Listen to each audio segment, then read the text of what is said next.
As some of you may know, one of my favorite ways to invest is called the drip snowball strategy, and I'm going to quickly go through it in a little sketch. This drip snowball strategy involves me buying some dividend stocks, and periodically it'll pay out dividends.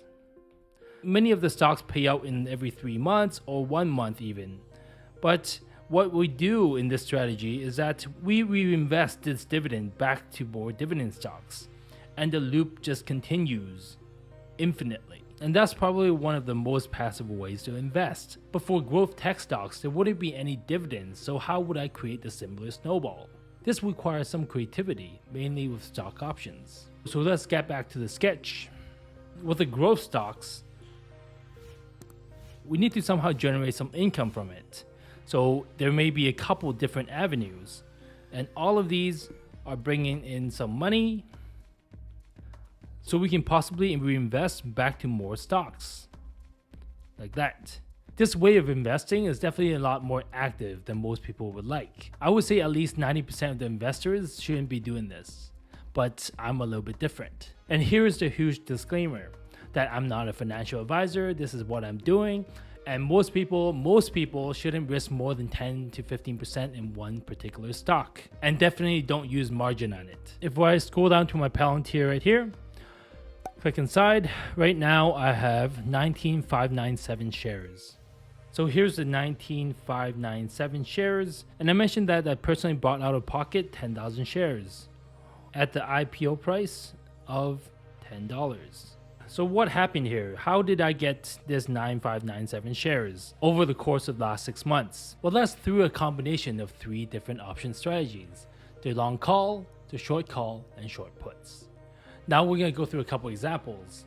The first one was the most exciting, where I tripled up my money on the long call bet for Palantir's first demo day. If we go back in time to see what happened, on January 21st is when they issued the first demo day, and that coincided with the first peak of Palantir. So 25th was the demo day. It peaked at $36, and the stock had a cool run up from $23 all the way to a high of $45, somewhere in here.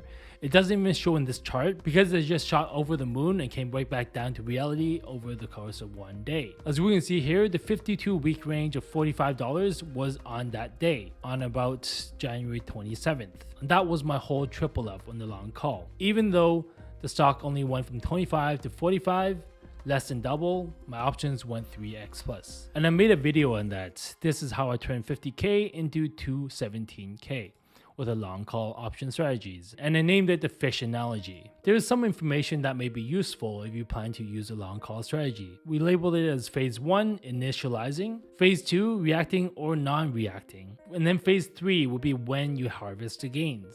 So that accounted for 167K. This was definitely one of the biggest bets of this year for me. I don't normally go out and swing 50K on every single bet. One critical aspect of these speculative plays is the bet sizing. If we go out and bet 50K every single time, we would be out of ammo after like 5 to 10 shots. And even if you're not out of ammo, your confidence level just went down the drain, so you just don't want to gamble anymore. And who knows, maybe it's the 11th bet that will get you the 10x. The art of bet sizing depends on your confidence level on the play. And every time after the play, reflect a little bit. Reflect as to why you felt so confident and if you won or lost that bet. Like, that is the learning process that we need to value the most. Many times we win due to luck, but sometimes we need to rely on skill as well, right? Let's go back on this chart right here. The peak was around January 27th, but let's see what happened around the world here. Around the same time, we had GME. So that date aligned with the ultimate pump of GME. On January 27th, this stock hit an ultimate high. It shows 347 right here, but it actually shot the moon to 483. And this one was more ridiculous than a Palantir. Over the course of 2 weeks, from January 14th to January 27th, we shot the moon 10x, $43 to a high of 483. That is a 10x gain. So a lot of luck attributed to this winning bet. Normally, I think the odds of winning a long put, a long call option is like maybe 10%. Let's say in the best case scenario, your bet triples up, like turning 10K into 30K. With these two numbers in mind, it still wouldn't make any sense for you to make these bets. Let's go over why.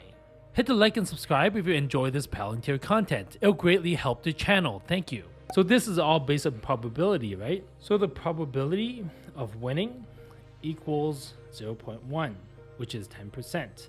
And the expected returns of winning equals 3, which is 300%. So on the other side of the coin is probability of losing equals 0.9, which is 90. And the expected of losing is 0.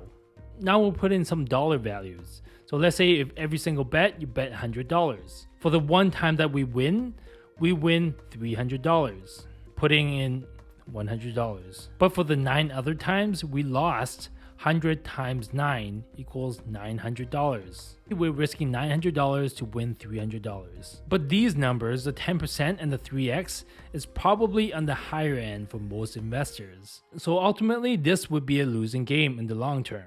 In the short term, we can make a couple wins in a row, but over the long term, the odds will be against us. So these long plays are pretty much like gambling. On the other side of the coin, with the short call and short put. I'm going to show you one example here. I much prefer these two strategies because the odds are kind of with you. So I'm going to show you an extreme example of this one. So for this option contract, is Palantir Jan 21, 2022, $47 call. If we look down here, the price I sold these option contracts at is at $10.46. And right now is 14.71K in the money. So this is a short call play that I made about 3 to 4 months back. This kind of shows one of my main strategies. Sell on fear, sell on greed, which is selling the option premiums when things get a little bit hot, and selling when it gets really cold as well. Anytime when a stock jumps like 50% with no particular reason, it's time to sense a little bit of the greed out there. And that's when I sold some of these calls. It may sound ridiculous to cap your wins that way. So let's say if the stock does break that $47 to like $50, $100, then we just cap the wins at 47, right? But at that time, I had 10,000 shares at $10. So even if these 15 contracts gets executed for $45, I gained 4.5 times on my 1,500 shares. And I still have 8,500 shares to play with. As I mentioned in this video, no stock or asset will go up in a straight line. There will be corrections like right now, where Palantir is at about $20 from a high of 45 apparently. So that was a short call when things got too greedy. Now let's look at the other side when things get too fearful. Right here, we have a short put that I opened the positions on right before the earnings last week. I believe the stock was at $18 and I said there's no way in hell it'll break 15 over the next 3 months. That's a huge assumption I have, that this stock should be valued at maybe $20 right now, and it wouldn't break past 15. But anything can happen. This Palantir stock can tank to $8 in the short term, but I believe over the long term, things would just tread back up. So these Palantir contracts, August 20, 2021, $15 puts, I sold 100 contracts. So I was ready to buy another 10K shares at $15 if it breaks under 15. And if it doesn't, then I collect 8.41K. All this would just go back into buying more shares. Okay, so this was right before the earnings where the price was around $18, $18.50. And the last time the stock was at $18, it was all the way back in November of 2020. So you mean to tell me that these 8 contracts signed by the last quarter didn't add any value to the company? These are global companies making billions a year, recognizing the Palantir software works, and they're willing to sign real contracts. The biggest names out there, the Amazon AWS, the IBMs, the 3Ms, the Fujitsus, the Rio Tintos of the world. So all these companies signing new contracts didn't add any value to the company, and you're saying that this company is worth less than $18? I'm willing to bet against that.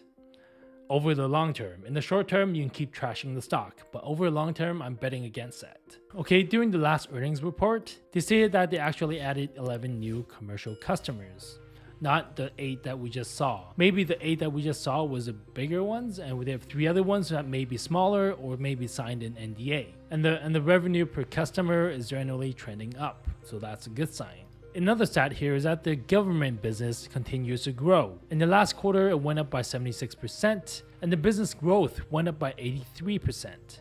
Lastly, we have this stat that the commercial opportunities has more than doubled since February 2021. So we had 11 new commercial customers over the last quarter. The next quarter, this number would at least double to 22 plus, which in my books is an exponential growth. Now we'll go back to this diagram here.